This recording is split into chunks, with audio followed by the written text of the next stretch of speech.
Bonjour tout le monde, c'est Corto de la Mini Cinéma, j'espère que vous allez bien. On se retrouve aujourd'hui pour faire le traditionnel top film de l'année. Ça fait déjà 3 ans qu'on le fait sur la chaîne YouTube. Et je suis toujours très content de faire ce concept qui me plaît beaucoup, car ça me permet à chaque fois de vous faire découvrir ou redécouvrir les meilleurs films que j'ai pu voir cette année. 2023 a été une année assez riche en cinéma, je trouve, car j'ai vu énormément de films m'ayant grandement plu et je suis content.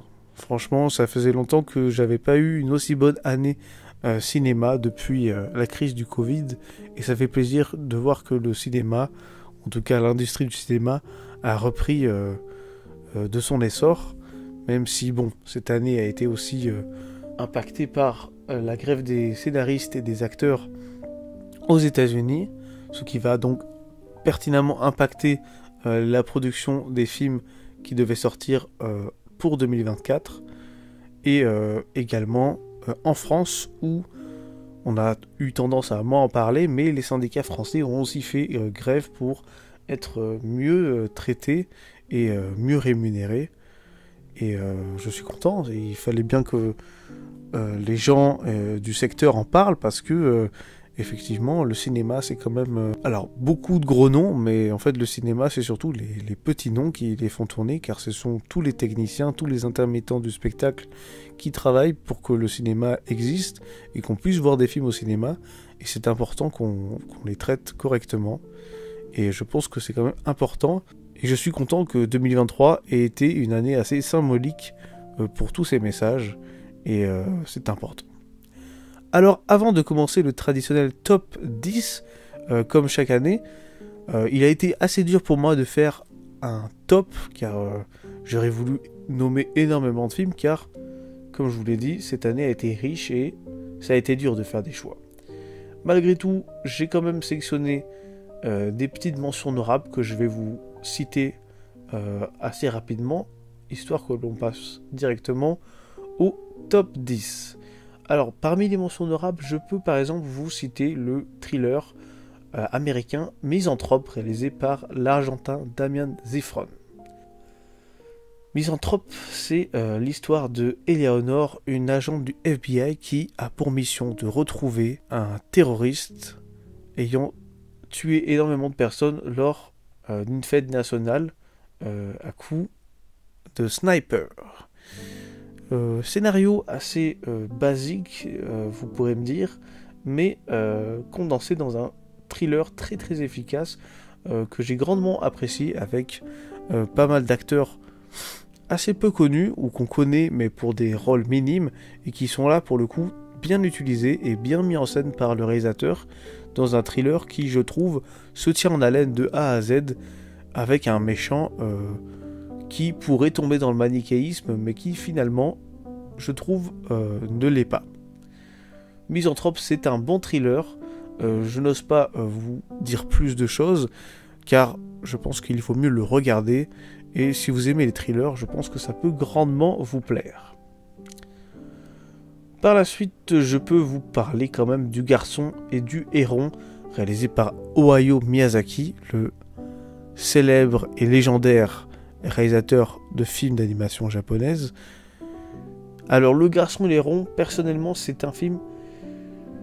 j'ai un peu de mal à en parler, car j'ai apprécié le film lors de mon visionnage, mais je pense fortement qu'il faudrait que je le revisionne, car je pense que les sous-textes que Miyazaki a voulu traiter dans son film sont peut-être assez durs à comprendre dès le premier visionnage, car le film est très riche en sous-texte et en métaphores. Certaines sont compréhensibles assez facilement, mais d'autres restent un peu plus dissimulées, et je pense que Miyazaki a fait ça intentionnellement, et que c'est un peu un film testament de sa part, car on sent quand même les questionnements d'un homme assez vieillissant et assez proche de la mort malgré tout, mais voilà, on sent quand même toujours la passion de Miyazaki de créer des univers assez fantastiques, et on sent aussi que Miyazaki arrive toujours à le faire très bien, La force des films Miyazaki, généralement, c'est quand même ses visuels et ses histoires d'aventure. Et je trouve que là, quand même, le parti pris est toujours réussi. Mais le point négatif sera peut-être que on a un peu plus de mal à rentrer dans l'histoire, car le film est bien plus sérieux que la plupart des autres films qu'il a pu faire, même si les films de Miyazaki ont toujours tendance à être un peu sérieux, on est quand même toujours dans une ambiance assez bienveillante et avec toujours un petit peu d'humour. Là, l'humour est assez éloigné du film, mais voilà, ça ne dénote pas forcément avec le reste des films de Miyazaki, même si on peut aussi noter des prises de vue assez différentes par rapport à ses anciens films, et ce qui montre quand même une évolution dans le style de Miyazaki, et ce qui est assez remarquable pour son âge. Voilà, alors, Le Garçon Héron, ce n'est clairement pas le meilleur film de Miyazaki, mais ça reste quand même tout de même très intéressant, et je vous conseille quand même de le regarder plusieurs fois avant de vous faire un avis définitif, car c'est personnellement ce que je compte faire. Ensuite, rapidement, je peux vous citer Tortue Ninja Teenage Years, qui était franchement pour moi un très bon divertissement de cette fin d'été 2023. Voilà, donc c'est un petit film d'animation avec un scénario plutôt basique. Voilà, on va suivre les Tortues Ninja durant leur adolescence, et pas grand chose de plus, mais j'ai été convaincu par l'univers qui nous était présenté, par l'animation qui est clairement inspirée des films Spider-Man en animation, et tout est sympa dans ce film, franchement. La VF est pas mal, la VO l'est aussi, et voilà, j'ai été assez conquis. C'est un film qui est assez... c'est un peu un feel-good movie, assez facile à regarder. C'est un film qui, je pense, plaira à toute la famille, parce que c'est un film assez simple de visionnage, mais efficace et plaisant. Ensuite, Omar la fraise, réalisé par Elias Bekhbar. C'est un film qui nous présente Reba Kateb, qui joue Omar la fraise, un malfrat d'origine algérienne qui souhaite rentrer en France, mais est obligé de rester en Algérie, car il risque la prison s'il rentre en France, et va essayer de changer de vie pour parer à son ennui grandissant. Alors c'est vraiment un film très intéressant, c'est un film qui m'a beaucoup plu. Alors le film tient beaucoup par le jeu d'acteur de Reda Kateb et de Benoît Magimel qui joue son meilleur ami. Et voilà, j'ai beaucoup aimé toutes les scènes d'interaction entre les deux personnages. Je trouve que c'est des personnages assez intéressants, qui sont des malfrats, mais qui sont en même temps très attachants. Et je trouve que c'est un bon film. Voilà, il y avait de l'humour, c'est bien réalisé, les décors sont beaux. Et voilà, c'est un très bon film. Ce n'est pas non plus excellent, mais c'est un bon film que j'ai pu voir cette année et j'ai passé un très bon moment dehors. Ensuite, Michel Gondry et le livre des solutions a été aussi pour moi un bon visionnage au cinéma. Dans ce film, Michel Gondry parle clairement de lui en faisant passer son rôle par Pierre Ninet. Et j'ai trouvé ce film assez touchant, car c'est clairement un film qui nous montre un petit peu la vie un peu compliquée de Michel Gondry, qui est maniaco-dépressif et qui a eu quelquefois beaucoup de mal à finir la création de ses films. Et là voilà, Pierre Ninet joue très bien ce personnage assez compliqué à côtoyer, qui a du mal à se concentrer dans une tâche précise, mais qui déborde d'imagination. Et c'est un film que j'ai trouvé très intéressant, voilà, par cet aspect-là, par ce côté qui traite bien le concept de la création artistique, et j'ai été convaincu, voilà. Maintenant qu'on a vu les mentions honorables, on va enfin pouvoir passer au top 10 des meilleurs films que j'ai pu voir cette année. Et on va commencer tout de suite avec le numéro 10, qui est attribué au film Vermine, réalisé par Sébastien Vénissé. Vraiment, on se casse là!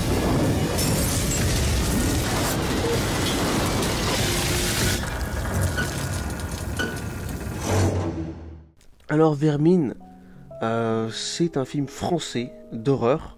Et franchement, c'est le dernier film que j'ai vu avant de faire cette vidéo. Donc c'est le film qui est le plus frais dans ma mémoire.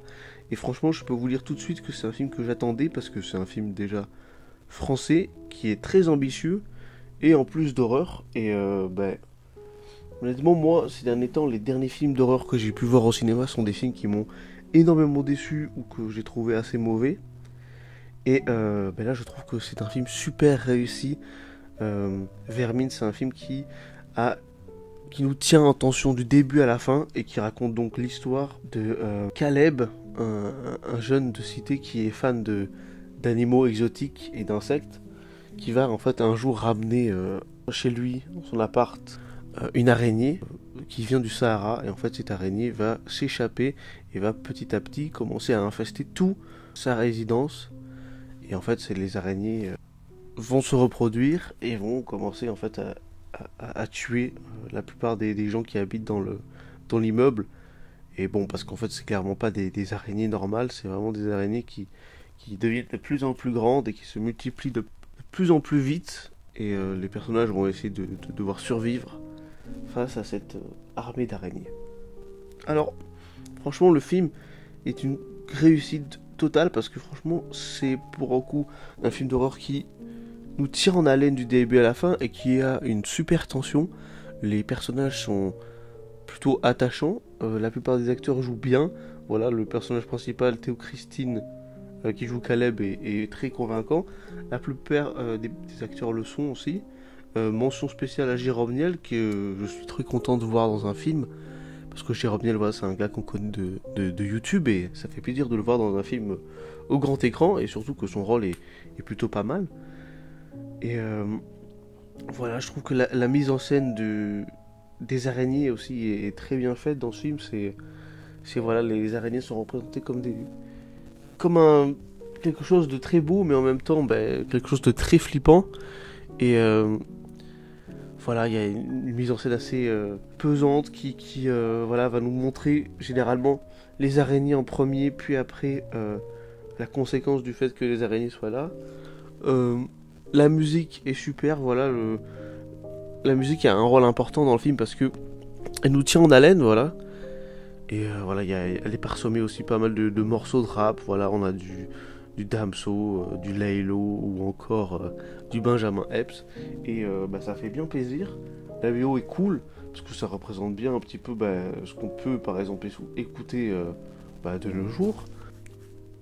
Et je me suis pas du tout ennuyé, voilà, du début à la fin, j'ai trouvé ça super prenant. La plupart des gens avec qui j'étais en salle ont eu peur au bout d'un moment, voilà, que ce soit par l'effet de surprise ou appréhension de ce qui aurait pu se passer dans certaines scènes. Et voilà, c'est cool. Les effets spéciaux pour les araignées sont quasiment irréprochables. Franchement, il n'y a aucun moment où je trouvais que ça faisait fake. Voilà, ou aucun moment où ça faisait un peu décor de film d'Halloween. Ou... Voilà, il n'y a rien qui faisait cheap. Et ça, c'est quand même quelque chose d'important à noter. Et voilà, Vermine, à part si vous êtes arachnophobe, c'est vraiment un film que je vous conseille, si vous êtes fan d'horreur. Pour le numéro 9, alors, au début, j'avais opté pour le film Suzume, pour la 9ème place. Finalement, en revenant dessus après la vidéo, je me dis qu'en fait, j'ai trouvé un film que je trouvais un peu plus intéressant que Suzume, même si j'ai beaucoup aimé Suzume et je vous invite à aller le voir parce que c'est un super film d'animation japonais qui est assez émouvant et bon, c'est un bon souvenir de l'année parce que c'est un moment où j'ai vu le film avec ma copine, avec toute ma famille et c'était vraiment un beau moment et c'est vraiment un bon film. Mais finalement, en cette fin d'année, j'ai vu un autre film qui m'a un peu plus marqué et c'est le film Dream Scenario réalisé par Christopher Borgli. Alors Dream Scenario, en fait, c'est l'histoire d'un prof, Paul Mathieu. Donc c'est un professeur de fac en fait, qui est en fait tout à fait banal et qui en fait au bout d'un moment va voir sa vie complètement bouleversée parce qu'en fait les gens petit à petit commencent à lui dire qu'en fait il apparaît dans leurs rêves alors sans rien faire, mais il est toujours là dans les rêves et ça commence un peu à obséder tout le monde et en fait il va commencer un peu à se faire harceler et enfin en fait l'accuser de commettre des choses qu'il n'a pas faites vu qu'en fait c'est seulement des choses qui apparaissent dans l'inconscient des gens et c'est un film que j'ai trouvé très intéressant parce que ça parle en gros de la cancel culture, voilà, quand on est accusé de quelque chose, que ça soit vrai ou à tort, bon dans ce film là c'est à tort, voilà comment la société peut faire pour vous détruire, pour faire que vous vous sentiez pas à votre place nulle part et accepté par personne, et ça c'est assez intéressant. Puis voilà, le sous-texte de l'inconscient chez l'humain est aussi assez intéressant. Franchement c'est un film qui voilà, a des scènes un peu hallucinantes avec des scènes de rêve un peu bizarres qui impliquent du coup toujours le même personnage, le personnage principal, qui va voilà au début apprécier le fait qu'on parle de lui car c'est un peu un moyen de devenir un peu célèbre et lui qui a toujours eu une vie assez plate, voilà ça va être un moyen pour lui de faire un petit peu sa renommée. Mais bon, à partir du moment où les rêves vont commencer à s'intensifier chez les personnes et que ça va devenir un peu plus désagréable, voilà, on va commencer à le détester sans raison apparente et ça va un peu bousiller sa vie. Donc Dream Scenario, c'est un film qui est super intéressant. Voilà, moi j'ai vu dans les critiques que le concept s'est soufflé assez vite, mais je ne trouve pas. Je trouve que c'est un film qui est bien écrit. Les scènes de dialogue sont cool et franchement, voilà, la mise en scène est super intéressante. Je trouve qu'aussi il y a un truc au niveau du grain de l'image pendant tout le film qui est assez particulier et qui change un petit peu, je trouve, en fonction des scènes, que ce soit des scènes de rêve ou des scènes de réalité. Le grain de l'image n'est pas le même et voilà, c'est des détails mais qui sont quand même assez importants pour que je les note. Et voilà, une mention spéciale aussi à Nicolas Cage qui joue super bien. Nicolas Cage c'est quand même un super acteur, on l'oublie quand même parce qu'il a joué dans beaucoup de films très mauvais, mais Nicolas Cage quand il le veut, voilà, il peut porter un film sur ses épaules et là franchement c'est clairement le cas. Donc Dream Scenario, film très intéressant, je vous encourage à aller le voir. Et voilà, on va passer donc au numéro 8. Et pour le numéro 8, je vais vous parler de Mars Express. Missile! J'arrive, Aline! Alors, Mars Express, c'est un film d'animation français réalisé par Jérémy Perrin. Jérémy Perrin, c'est un réalisateur de films d'animation. Il est notamment connu pour s'être occupé de la série The Last Man sur Netflix, que je n'ai pas vu, mais qui avait l'air quand même vachement bien animée et qui avait l'air assez intéressante. Là, il nous revient en fait avec un film de science-fiction où on suit Aline Ruby, une détective privée, et son partenaire Carlos Rivera, qui est un androïde. Et ça se passe dans le futur en fait, et leur rôle en fait c'est de s'occuper d'une enquête concernant une hackeuse qui aurait en fait déplombé, c'est-à-dire rendu sa liberté à un androïde, ce qui est tout à fait illégal dans le monde dans lequel il se trouve. C'est un film d'enquête très intéressant du début à la fin et qui pose des questions assez intéressantes sur la question de l'humain et du robot. Et voilà, c'est un film assez court mais qui je trouve est juste, voilà, dans sa durée, dans ces questions qui moi sont des questions qui m'intéressent et qui m'interpellent énormément. Voilà, donc c'est vraiment cette question de cette dualité entre l'être humain, entre les machines, et voilà, il y a un truc qui est assez intéressant qui est exploré par le personnage de Carlos Rivera, donc le coéquipier du personnage principal, qui en fait lui est un androïde mais qui autrefois était un humain en fait. Et dans ce monde, les morts ne sont pas vraiment morts, c'est-à-dire qu'ils meurent, mais il se trouve quand même qu'ils peuvent continuer à vivre mais sous forme d'androïdes, ce qui fait que voilà, on a une relation avec la mort dans ce film qui est complètement différente que dans d'autres films et dans d'autres univers. Et moi c'est un truc qui m'a beaucoup plu. J'ai pas grand chose à dire sur le film, sans trop vous spoiler, parce que j'ai très envie que vous le découvriez par vous-même, mais voilà, l'animation est très bonne. Le film du coup ne fait que 1h25, du coup on n'a pas vraiment le temps de s'ennuyer, donc franchement si vous avez le temps, essayez d'aller le voir, c'est vraiment une grande réussite. Et voilà, un petit mot peut-être sur la fin du film. J'ai discuté avec un ami sur la fin du film. Personnellement, lui, il n'a pas trop apprécié la fin. Moi, justement, j'ai bien apprécié la fin parce que voilà, c'est une fin un peu qui nous laisse sur notre fin, on va dire. Parce que elle laisse libre cours en fait à notre imagination. Et moi, je trouve quand même qu'au cinéma, c'est quand même important parfois de laisser cours à notre imagination plutôt que de tout nous montrer. Et Mars Express a fait le parti pris de ne pas tout nous montrer et de laisser libre cours à notre imagination pour ce qui est de la fin de l'histoire du film. Voilà. Alors pour le numéro 7, j'ai décidé de vous parler de Spider-Man Across the Spider-Verse. Really? We are supposed to be the good guys. We are.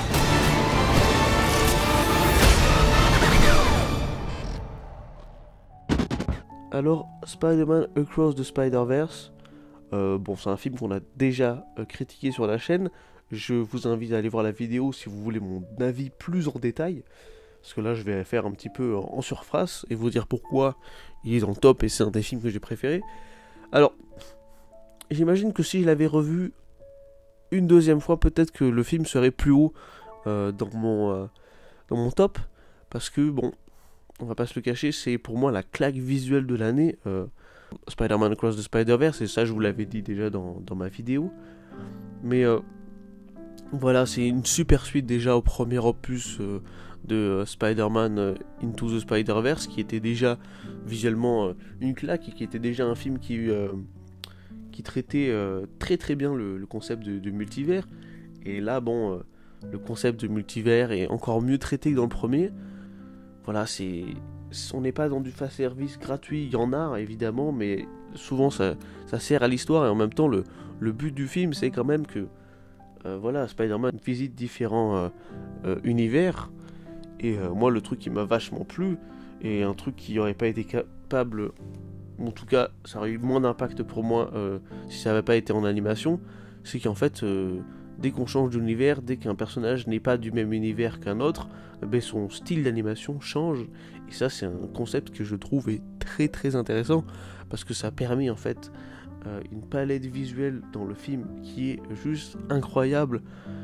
Et c'est super, moi c'est vraiment un truc qui m'a beaucoup marqué sur le film. Ensuite, après, l'histoire est superbe, les personnages sont attachants. Voilà, Miles Morales, et voilà, dans notre culture, c'est devenu le Spider-Man de base avec Peter Parker maintenant. Et ça c'est cool parce que c'était bien un petit peu. Je pense que Spider-Man est quand même un vieux personnage, et c'était bien de changer un petit peu son histoire un tout petit peu en changeant en fait de Spider-Man. Voilà, c'est super intéressant comme parti pris également d'avoir mis Miles Morales en personnage principal dans cette trilogie. Et franchement, j'ai hâte de voir la suite. Je pense qu'elle sera tout aussi bien. En réalité, c'est la seule vraie bonne adaptation de film de super-héros cette année que j'ai vu qui tenait la route. Sinon, tout le reste, c'était vraiment flingué, où je n'ai même pas pris la peine d'aller les voir. Voilà, c'est tout pour Spider-Man Across the Spider-Verse. Si vous voulez tout en détail sur le film, je vous conseille d'aller voir ma vidéo sur la chaîne. Juste une petite mention spéciale à la musique faite par Metro Boomin. Voilà, l'album est super bien. Finalement, je l'ai réécouté plein de fois cette année. Donc, je vous conseille aussi d'écouter l'album du film parce que elle est super. Maintenant, on va passer au numéro 6. Numéro 6 qui est attribué à Yannick et réalisé par Quentin Dupieux. Quoi? Mais t'es pas bien, toi? J'en ai plus rien à foutre.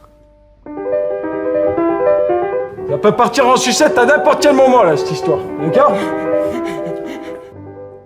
Alors, Yannick, c'est un film que j'attendais beaucoup, tout simplement parce que Quentin Dupieux, c'est un réalisateur que j'aime beaucoup, parce qu'il a toujours des scénarios très loufoques à nous donner, et voilà, je trouve que c'est un mec qui est d'une créativité folle, et moi je prends beaucoup exemple sur lui. J'aimerais plus tard que si un jour je deviens réalisateur, je sois par exemple aussi productif que lui, avec des projets à chaque fois qui généralement me plaisent. Et là, contrairement à la plupart de ses films, il nous revient avec un film qui n'est pas très étrange et qui est peut-être, je pense, le film le plus accessible de sa carrière, mais c'est aussi, je pense, peut-être un de ses meilleurs films, concrètement. Déjà, c'est un film qui je suis jaloux parce que j'aurais bien voulu le réaliser, ce film, franchement, parce que voilà, c'est un super huis clos qui se passe dans un théâtre, en fait, où voilà, un homme qui s'appelle Yannick va assister à une pièce de théâtre où dedans on y retrouve les acteurs Blanche Gardin et Pio Marmaille, et en fait la pièce n'est pas bien en fait, et Yannick, le personnage, va en fait complètement péter un plomb en prétextant que la pièce en fait n'est pas du tout intéressante, et que en fait lui il va prendre en main la soirée pour que ça se passe mieux. Et du coup on a droit à une prise d'otage de la pièce de théâtre, et ça va durer pendant 1h10 qui sont en fait amplement assez longues. Voilà, le film est très court, mais tout passe on passe un agréable moment dedans, et on voit pas du tout le temps passer en fait devant ce film qui s'enchaîne super bien et qui est surtout bien tenu, notamment par des très bons dialogues, voilà. Et aussi des super acteurs qui se donnent à fond. Et mention spéciale surtout à Raphaël Quénard, qui donc joue le rôle principal, Yannick, parce que en fait il porte quasiment tout le film sur ses épaules, et il est trop fort en fait. Et je pense aussi, Yannick, que c'est une des séances qui m'a fait le plus rire cette année. Je suis allé voir avec mon père et on était vraiment mais pliés en deux pendant toute la séance avec mon père, parce que c'était vraiment enfin voilà, les dialogues, l'accent qu'il a, Raphaël Quénard, ça participe tout ça à faire que le film est super plaisant, et je ne peux que vous encourager à aller le voir. En numéro 5, je vais vous parler du film Babylone, réalisé par Damien Chazelle. Hola, Jackie. Hola, Carmelita. I have no idea who that is.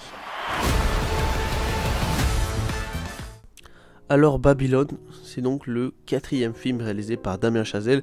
Damien Chazelle qui est un réalisateur que j'aime énormément. Voilà, parce qu'il a réalisé que des bons films pour moi. Avec par exemple Whiplash, La La Land et First Man. Et là il nous revient cette année avec son 4e projet, qui est en fait un vibrant hommage au cinéma. Alors encore une fois, j'ai fait la critique sur la chaîne. Si vous voulez mon avis complet dessus, je vous encourage à aller voir la vidéo. Mais ce que je peux vous redire, en tout cas pour vous en reparler en bref, c'est que pour moi c'est un vibrant hommage à une certaine époque du cinéma, mais pas que à une certaine époque du cinéma, aussi dans le cinéma en général. Voilà, on rend hommage aux nombreux acteurs qui ont par exemple un peu perdu leur carrière suite à l'arrivée du parlant, et qui étaient en fait des acteurs qui étaient en fait spécialisés dans les films muets, et qui voilà n'ont pas pu s'adapter, ou en tout cas leur voix ne collait pas à ce que les producteurs voulaient, et qui en fait représentaient un peu pour les producteurs des vieux acteurs. Et du coup voilà, il y a beaucoup d'acteurs du cinéma muet à l'époque dans l'arrivée du parlant, donc en fait à la fin des années 20 et au début des années 30, qui ont perdu leur travail. Et en fait on va parler en fait de cette transition, et notamment du coup cette transition à Hollywood, parce que on va voir que c'est quelque chose qui a beaucoup changé la manière de faire les films. Voilà, à l'époque du muet, étant donné que le son n'était pas pris en compte, on pouvait sur les mêmes plateaux de tournage tourner différents films en même temps, sans se soucier en fait du bruit que chaque plateau de tournage faisait. À l'arrivée du parlant, ça ce n'est plus du tout possible. Il faut qu'on pense le son et qu'on fasse beaucoup attention, voilà, qu'il n'y ait pas de bruit parasite. Comme moi par exemple, là j'enregistre cette vidéo, il ne faut pas qu'il y ait de bruit parasite. Mais là c'est pareil pour le cinéma, mais la plupart des gens du cinéma, ils n'étaient pas encore prêts, et ça a mis un peu de temps à se mettre au point, on va dire. Voilà, moi j'ai trouvé assez intéressant parce que l'hommage en fait au cinéma il se fait par différents personnages et chaque personnage représente quelque chose en particulier vis-à-vis du cinéma, notamment à Hollywood du coup. On a le personnage de Miguel qui par exemple lui en fait part d'en bas de l'échelle du cinéma pour en fait après redevenir producteur et après par la suite tout abandonner. On a le personnage de Brad Pitt qui lui est un acteur cinéma muet très réputé et qui va en fait tout perdre à l'arrivée du parlant. Et après on a le personnage de Margot Robbie qui voilà, elle commence à avoir une carrière au début du cinéma, vers la fin du cinéma muet et qui va voir sa carrière petit à petit aussi se dégrader. Et voilà, on va aussi montrer dans ce film tous les excès de Hollywood de cette époque, voilà, avec la consommation excessive de drogue, des fêtes faramineuses avec voilà dans l'excès totalement. Et c'est un film qui je trouve est super intéressant, peut-être un poil long par moment, mais bon, vous allez voir que les prochains films dont je vais aborder sont généralement des films assez longs. Voilà, j'ai vraiment grandement apprécié Babylone, aussi par sa musique qui est super. Je pense que c'est la meilleure BO de l'année, franchement. Elle n'a même pas été nominée aux Oscars et ça quand même c'est assez fou quand même. Et moi c'est une BO que j'ai pas mal réécoutée cette année. Et voilà, Babylone c'est super. Si vous voulez la fin de mon avis et tout en détail, franchement je vous conseille d'aller voir ma vidéo sur le film. Et sur ce, on va passer à la 4e position qui est attribuée à The Fabelman.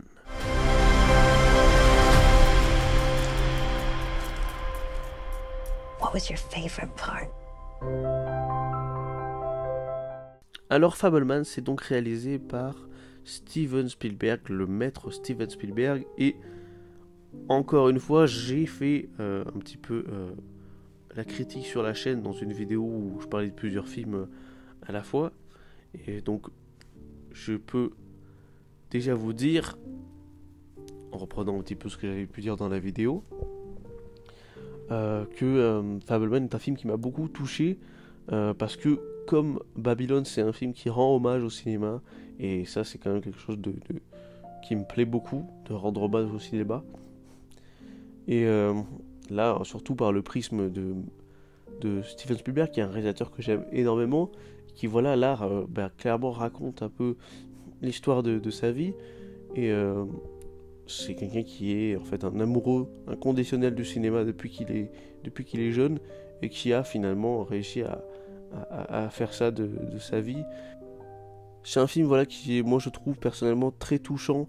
C'est notamment ça passe par les acteurs qui je trouve sont tous très très bons. Voilà, l'acteur qui joue Steven Spielberg jeune est très fort, mais mention spéciale pour moi au personnage de la mère qui est assez centrale dans le film et qui est super bien joué. C'est un film qui voilà m'a touché du début à la fin, que ce soit par du coup cette représentation de parents qui divorcent mais qui ne se détestent pas, de ce personnage de Spielberg jeune qui va tout faire pour essayer de réaliser ses rêves de faire du cinéma, et également en fait des plein d'hommages au cinéma divers et variés, notamment à la fin du film où un grand réalisateur joue un autre grand réalisateur, et ça m'a beaucoup plu. Voilà, je trouvais ça que symboliquement c'était quand même quelque chose d'assez fort, et pour finir encore une fois, la musique est superbe, en même temps c'est John Williams, et c'est un film superbe de A à Z, The Fabelman. C'est un film que je vous conseille de voir, et j'espère qu'il vous touchera autant que moi il m'a touché. Et voilà, si vous voulez un peu plus de mon avis, allez voir la critique sur la chaîne, je me répète beaucoup. Pour le numéro 3, je vais vous parler de Oppenheimer, réalisé par Christopher Nolan. 5, 4, 3, Truman needs to know what's next. 2, What's next? 1. Alors Oppenheimer, c'est donc un film réalisé par Christopher Nolan. J'ai déjà fait en fait une critique sur la chaîne, c'est je crois la dernière vidéo que j'ai sortie avant celle-ci. Et donc si vous voulez mon avis complet sur le film, je vous encourage à aller la voir. Elle est toujours disponible. Mais là, je vais un petit peu réitérer mes propos en plus rapide, parce qu'on peut pas faire 3 heures quand même sur chaque film. Mais voilà, je trouve que c'est un film très intéressant. Je trouve que c'est une proposition de la part de Christopher Nolan qui est cool, parce que Christopher Nolan, c'est quand même quelqu'un qui, lui, a quand même tendance à s'entêter à faire des scénarios un peu loufoques, un peu compliqués, qui parfois sont mal amenés. On va dire, là je pense à Tenet, le dernier film en date qu'il a pu faire, qui franchement m'avait bien déçu, parce que j'avais des attentes, parce que je trouvais que le sujet était intéressant, mais qui finalement n'était pas bien abordé, parce qu'il y avait un manque de profondeur dans les personnages. Là je trouve qu'il n'y a pas du tout ça. Je trouve que là c'est clairement un des meilleurs films qu'il ait pu faire. Voilà, il nous revient avec un biopic sur Robert J. Oppenheimer, l'homme qui a créé en gros la bombe nucléaire. Alors c'est un sujet un peu particulier à aborder, parce que voilà, parler du nucléaire c'est un peu particulier, c'est-à-dire que le nucléaire c'est quand même quelque chose qui nous a beaucoup apporté, c'est aussi quelque chose qui a apporté aussi du mal, mais je trouvais que c'était quand même important d'en parler en fait, et je suis content qu'il y ait un biopic sur lui, parce que, mais qu'on le veuille ou non, il y a eu en fait un avant et après le nucléaire. Voilà, c'est quelque chose qui a radicalement changé la face du monde, que ce soit en termes de géopolitique, en termes même d'écologie, enfin, ça a changé beaucoup de choses, énormément de choses en réalité. Même ça a changé le cours de la guerre, et du coup le cours de l'histoire. Et moi je trouve ça intéressant que Christopher Nolan adapte ce sujet. C'est cool, il y a un truc qu'il a jamais essayé, c'est le biopic. Mais d'un autre côté, vu que bon, ça quand même parle de science et de physique, parce que voilà, on parle quand même du nucléaire, c'est quand même toujours un moyen pour Christopher Nolan de parler de physique et des trucs qui lui plaisent, quoi.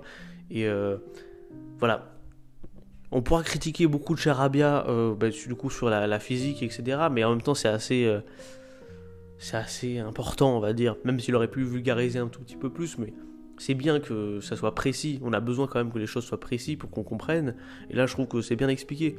Voilà, c'est pas hyper compliqué à comprendre, et je trouve que voilà, même les moments où la science n'est pas expliquée, Christopher Nolan, voilà, par sa mise en scène, va par exemple insérer des plans où on voit des atomes en train de s'éclater les uns contre les autres, ce qui fait donc penser à la fusion nucléaire, et c'est intéressant de voir en termes de mise en scène, ça par exemple. La musique est superbe, je trouve que Ludwig Göransson a fait une musique qui est quasi omniprésente, mais qui colle bien aux ambiances du film, qui parfois met une tension énorme, notamment pendant la partie du film où on est sur la création de la bombe nucléaire et le premier test nucléaire du monde. Voilà, le film est divisé en fait en 3 parties. Il y a une première partie où on va présenter Robert J. Oppenheimer, une seconde assez longue où ça va être surtout la création de la bombe nucléaire, et en fait le premier test nucléaire au monde, et une troisième partie qui va être une partie qui, va, je pense, déplaire à pas mal de personnes, mais qui, moi, est une partie qui m'a beaucoup plu. C'est la partie politique. C'est une partie où on va parler du macartisme à l'époque, qui était instauré aux États-Unis. Donc, parce que Robert J. Oppenheimer a été suspecté d'être communiste, parce qu'effectivement, il était assez proche, quand il était plus jeune, de parti communiste, et du coup, ça va être un moyen pour ses opposants d'essayer de le destituer et de créer des complots contre lui, pour qu'il perde en fait en notoriété au niveau politique. Et j'ai trouvé ça super intéressant. Cette troisième partie du film est aussi super bien menée par le personnage joué par Robert. La troisième partie, je trouve aussi, est très bien menée par le personnage de Robert Downey Jr. Voilà, qui est super. Voilà, il fait une super prestation. Je trouve quand même que les acteurs en général sont super bons et qui méritent, je pense, une statuette pour leur performance, surtout Cillian Murphy, Robert Downey Jr. Mais le reste est très bon aussi. On a un taux de caméo, mais qui est juste incroyable. Je pense que tout le monde a fait pareil devant le film, mais c'est le nombre d'acteurs qu'on connaît tous qui font des petits rôles par-ci par-là, c'est assez étonnant tout le long du film. Et voilà, c'est un film très intéressant. Voilà. Et si vous voulez la suite de mon avis, je vous conseille d'aller checker ma vidéo. Sur ce, voilà, c'était le numéro 3. En numéro 2, je vais vous parler de Killer of the Flower Moon, réalisé par Martin Scorsese. Can you find the wolves in this picture? Alors, Killer of the Flower Moon, c'est donc le nouveau film réalisé par Martin Scorsese, et c'est un film que j'attendais énormément parce que Martin Scorsese oblige. Moi, Martin Scorsese, c'est un de mes réalisateurs préférés, ce qui n'est pas très original à dire, mais voilà, c'est un réalisateur qui, je trouve, a une mise en scène juste irréprochable dans chacun de ses films, et il a un petit truc que j'aime bien dans ses films, c'est que il aime bien représenter la violence de la réalité, et Killer of the Flower Moon, c'est clairement ça, vu que c'est un film qui va en fait parler du massacre du peuple Osage en Oklahoma, aux États-Unis, donc dans les années 20. On va suivre le personnage principal qui s'appelle Ernest Buckhart, qui est joué par Leonardo DiCaprio, et qui, suite à la pression un petit peu de son oncle, William Hale, joué par Robert De Niro, il va épouser Molly Burkhart, une amérindienne jouée par Lily Gladstone. Et le truc, c'est que clairement, le personnage joué par DiCaprio est très très influençable et qui va écouter tous les conseils que son oncle va lui donner afin de récupérer en fait les terres des Osages, qui est en réalité le seul but de son oncle. C'est un film très très prenant, voilà, c'est un film un peu fleuve, comme Oppenheimer. C'est un film qui est long, il dure 3h20, c'est je crois le film le plus long de Martin Scorsese avec The Irishman, qui durait déjà 3h30, et c'est un film que j'ai beaucoup aimé. Au niveau de la réalisation, évidemment, c'est assez irréprochable, il n'y a pas de il y a pas de lacunes, il y a vraiment des plans qui sont super, des longs plans à la grue, la mise en scène est super, mais en même temps Martin Scorsese oblige, hein. La musique aussi est quasiment omniprésente dans le film, presque on la remarque pas, mais elle est très très bien. Et moi, ce qui m'a assez touché, c'est quand même le message, parce que le message, c'est quand même de représenter la dure réalité du massacre des Amérindiens, qui est quand même en fait malheureusement la base des origines de l'Amérique contemporaine. Et c'est triste, parce que c'est vraiment, ça montre que les États-Unis, c'est comme un pays basé sur l'argent, quoi, et uniquement ça. Bon, alors comme beaucoup de pays, vous allez me dire, mais voilà, les États-Unis est un pays qui n'est pas très très vieux en termes d'histoire, ce qui fait que c'est une histoire qui n'est pas si lointaine. Là, on parle quand même d'éléments qui se sont passés il y a 100 ans, ce qui n'est pas forcément énorme, et c'est dur, voilà, du début à la fin, c'est dur. On va avoir les personnages des Osages qui vont vraiment beaucoup souffrir tout au long du film, notamment parce que voilà, ils sont pris d'une épidémie qui notamment a été amenée par les gens d'Europe, et au niveau des gènes, voilà, on n'avait pas tout à fait les mêmes gènes. Les gens d'Europe arrivent à supporter cette maladie, mais les gens amérindiens, voilà, n'y avaient pas, donc ils ont commencé à succomber notamment à cause de cette maladie, mais aussi par des crimes perpétrés par les hommes blancs, et c'est tout le sujet du film. Il va y avoir des scènes de procès et des scènes d'enquête pour essayer de découvrir la réalité. J'ai pas forcément envie de vous spoiler, voilà, c'est adapté en fait du livre éponyme Killer of the Flower Moon, qui, je suppose, doit être très intéressant à lire. Il faudrait que je le lise, franchement. Moi, j'ai tendance à pas trop lire je lis souvent les films, en fait. Les livres adaptés de films, je les lis souvent... Oh putain, je me confonds. Les films adaptés de livres, j'ai tendance à regarder les films avant, et puis après, lire le livre. Et je pense que je vais faire pareil là. Et voilà, tout ce que je peux dire, c'est aussi...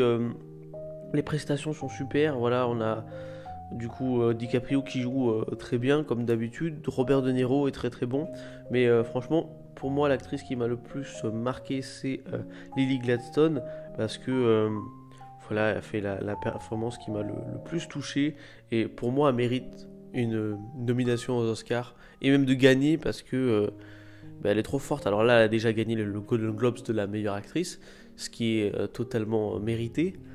Mais voilà, pour un premier rôle, c'est quand même incroyable qu'elle joue aussi bien, quoi. Donc voilà. Il me reste plus qu'à aborder la première place, qui est attribuée à Anatomie d'une chute, réalisée par Justine Triet.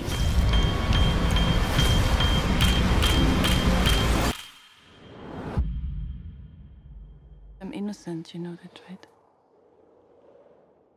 Alors, Anatomie d'une chute, je vous le dis clairement, c'est vrai que moi j'avais vraiment envie de le voir parce que ce qui m'a donné la puce à l'oreille, c'est la Palme d'Or. Je me suis dit, ah, si le film gagne la Palme d'Or, ça vaut quand même le détour. Et du coup, je suis chanceux d'aller le voir au cinéma quand c'est sorti.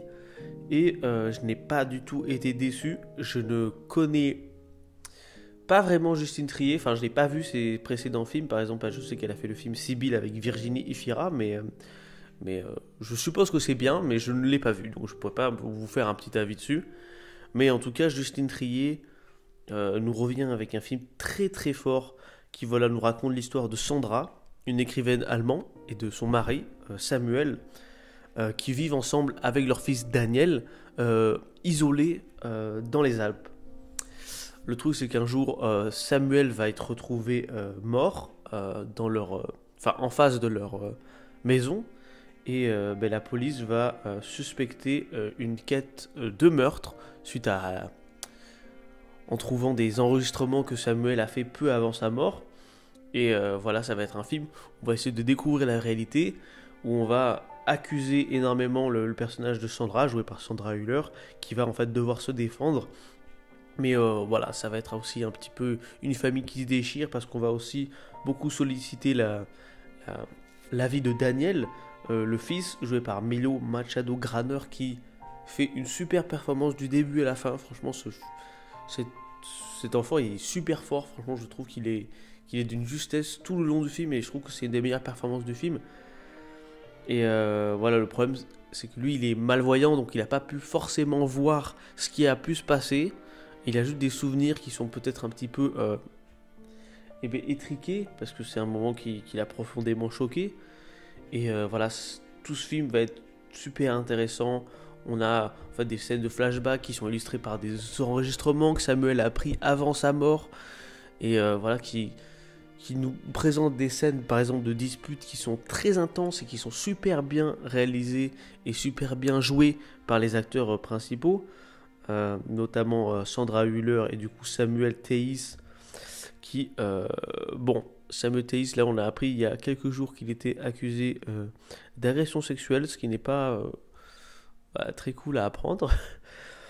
Et pour l'aider à essayer de gagner son procès et prouver sa culpabilité, elle va faire appel, Sandra, à Vincent, un ami à elle de longue date, qui est en fait avocat et qui est joué par Swan Harlow.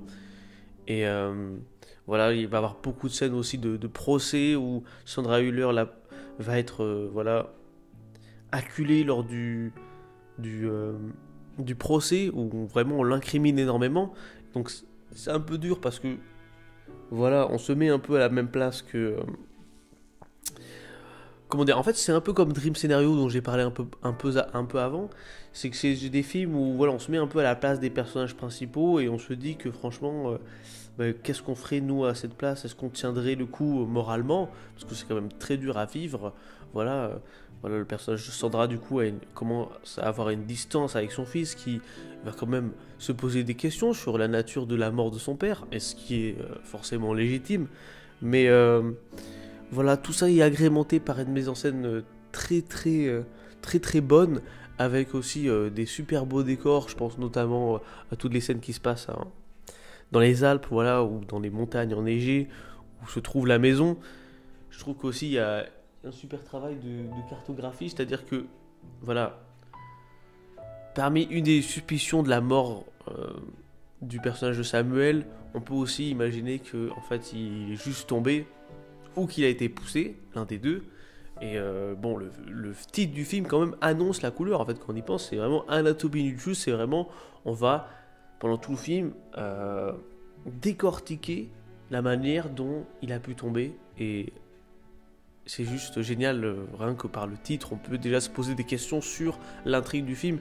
Et tout ça pour dire que c'est un super film, Anatomie d'une chute. C'est un film qui a été, je trouve, parfait du début à la fin, et c'est un film où j'ai rien à redire, pas de problème de longueur, rien du tout. Donc c'est pour ça que il est en première place, Et je vous encourage énormément à voir ce film, même si je pense qu'il faut quand même que vous soyez dans un état d'esprit pour le voir. C'est pas un film forcément qui va vous donner une joie de vivre intense après l'avoir vu.